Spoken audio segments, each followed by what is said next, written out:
لہٰذا وہ اس کو ساتھ لے آئے۔ مجھے کہا کہ کھانا بناؤ، تمہارا عزیز ہمارے گھر آیا ہے۔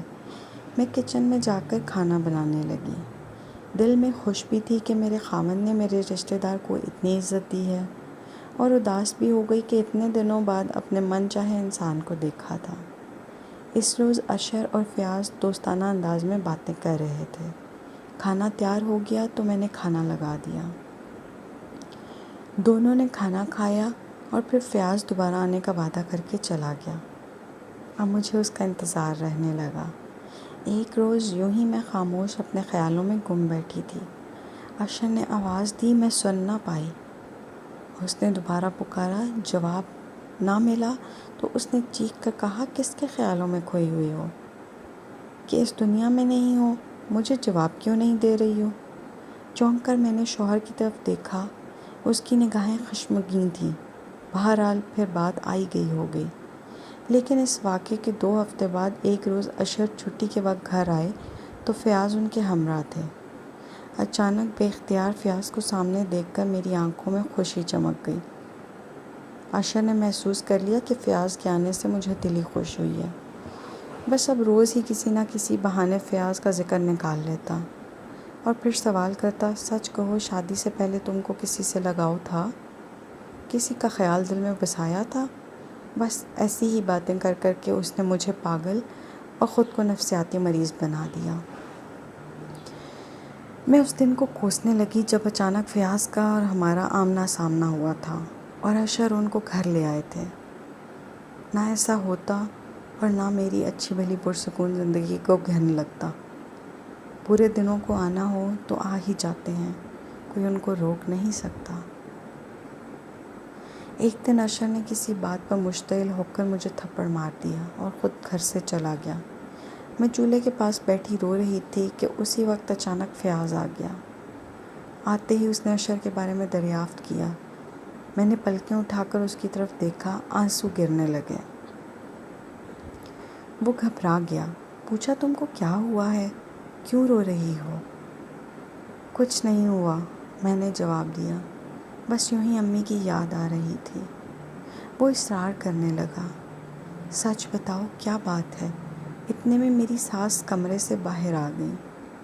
فیاض کو دیکھ کر خشمگی نگاہوں سے اسے گھورنے لگی اور پھر خامخواہ صلاحاتیں سنا دیں۔ اس صورتحال سے فیاض گھبرا گیا اور الٹے قدموں لوٹ گیا۔ اس دن کے بعد میرا جی بے کل رہنے لگا۔ اب کسی پل چین نہیں آتا تھا۔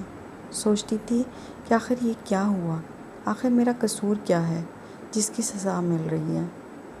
بے شک میں فیاض سے محبت کرتی تھی، وہ بھی مجھے پسند کرتا تھا، مگر ہمارا یہ رشتہ بالکل پاک اور صاف تھا اور اس رشتے کا علم کسی کو نہ تھا۔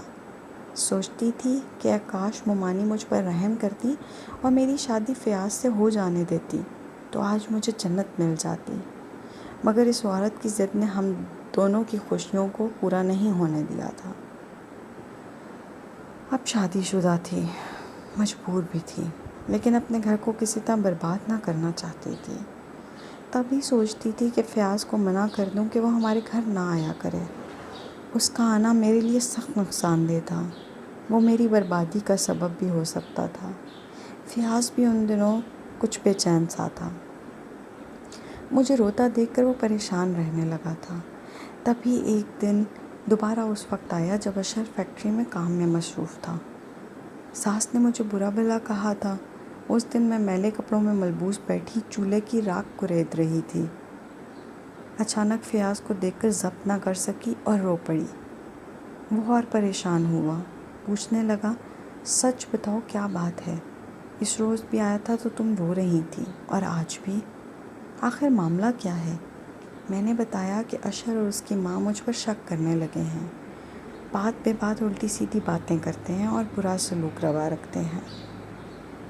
وہ پاس پڑی چارپائی پر بیٹھ گیا، کہا تم ان لوگوں سے فیصلہ لے لو، ایسی اذیت بھری زندگی گزارنے کا کیا فائدہ ہے؟ خدا کے لیے تم چلے جاؤ فیاض، میں نے ہاتھ جوڑ دیے، پہلے ہی تمہاری وجہ سے میری زندگی جہنم بنی ہوئی ہے، اگر تم بار بار آتے رہے تو سچ میں طلاق دلوا دو گے۔ اشر کو تمہارا یہاں آنا بالکل پسند نہیں ہے۔ وہ کہنے لگا، اگر یہ ظالم لوگ تمہیں بے قصور طلاق دینے پر تلے ہوئے ہیں تو دے دیں، میں تمہیں اپنا لوں گا، فکر مت کرو۔ ظلم سہنے سے بہتر ہے کہ ان سے جان چھڑا لو۔ ابھی یہ باتیں ہو رہی تھیں کہ اشر آ گیا اور اس نے فیاض کے یہ جملے سن لیے۔ وہ سخت طیش میں آ گیا۔ اس نے کہا، فیاض، تمہیں معلوم تھا کہ میں اس وقت ڈیوٹی پر تھا، تو میری غیر موجودگی میں تم نے یہاں آنے کی جرت کیوں کی؟ اس کے ساتھ ہی اس نے پاس پڑی ہوئی لکڑی اٹھا لی اور مجھے بے تحاشا پیٹنے لگا۔ بولا، اصل میں تم ہی اس کے ساتھ ملی ہوئی ہو، میری غیر موجودگی میں اپنے عاشق کو بلاتی ہو، آج میں تجھ بدچلن کو ختم کر دوں گا۔ یہ کہہ کر اس نے چھری اٹھا لی۔ تب اشر مجھے بے تحاشا لاتوں اور مکوں سے مارنے لگا۔ اس نے دوبارہ لپک کر چھری اٹھانا چاہی، مگر فیاض نے اس کے وار کو ناکام بنا دیا۔ اس چھینا جھپٹی میں فیاض نے اپنے بچاؤ کی خاطر چھری کا وار کر دیا۔ چھری اشر کے پیٹ میں لگی اور جگر میں گھپ گئی۔ یہ پہلا وار ہی اتنا کاری تھا کہ وہ زمین پر گرا اور ڈھیر ہو گیا۔ یہ سب کچھ اچانک ہو گیا۔ میرے اوزان خطا ہو گئے اور آنکھوں آگے اندھیرا چھا گیا۔ فیاض بھی بھاگ نکلنے کی بجائے چارپائی پر بیٹھ کر ہانپنے لگا۔ میری ساس نے شور مچا کر سارے محلے والوں کو اکٹھا کر لیا اور پھر لوگ فیاض کو پکڑ کر تھانے لے گئے۔ وہاں اس نے تمام احوال بتا کر اقرار جرم کر لیا اور اس کو حوالات میں بھیج دیا گیا۔ پھر مقدمہ چلا اور اسے عمر قید ہو گئی، جبکہ والدین کی بھاگ دوڑ اور اچھے وکیل کی پیروی کی وجہ سے میں سزا سے بچ گئی۔ ساس نے مجھ پر فیاض کے ساتھ مل کر قتل کا مقدمہ کرا دیا تھا، مگر تفتیش کے دوران ثابت ہو گیا کہ یہ سب اتفاق اور اشتعالی صورتحال کا نتیجہ تھا۔ جب تک فیاض جیل کی سلاخوں کے پیچھے رہا، میں نے نہایت کرب سے دن گزارے۔ اشر کی وفات سے 2 ماہ پہلے میں امید سے ہو گئی تھی۔ میں نے ایک بیٹے کو جنم دیا اور بہت مشکلات سہ کر اس کی پرورش کی۔ جب وہ 8 سال کا تھا، فیاض سزا پوری کر کے جیل سے باہر آ گیا۔ اس نے مجھ کو شادی کی پیشکش کی، مگر میں نے اس کی پیشکش کو رد کر دیا۔ میں نہیں چاہتی تھی کہ جو الزام صحیح نہیں تھا لوگ اس کو صحیح سمجھیں۔ وہ یقیناً میرے بیٹے کو کہتے کہ میں نے فیاض سے شادی کی خاطر اپنے شوہر کو قتل کرایا اور اب اپنی آرزو پوری کی ہے۔ اس طرح میرا بیٹا مجھے غلط عورت جان کر مجھے معاف نہ کرتا۔ میں نے یہ قربانی اس لیے بھی دی کہ میں ماں کے مقدس رتبے سے گرنا نہیں چاہتی تھی۔ میں چاہتی تھی چاہے ساری دنیا کی نظروں سے گر جاؤں، مگر میرا بیٹا مجھے اپنے باپ کا قاتل نہ گردانے، اپنے بیٹے کی نظروں سے نہ گر جاؤں۔ آج یہ قربانی رنگ لائی ہے اور میرا بیٹا مجھے عزت اور احترام کے ساتھ ماں کہہ کر پکارتا ہے تو میرا دل ٹھنڈا ہو جاتا ہے۔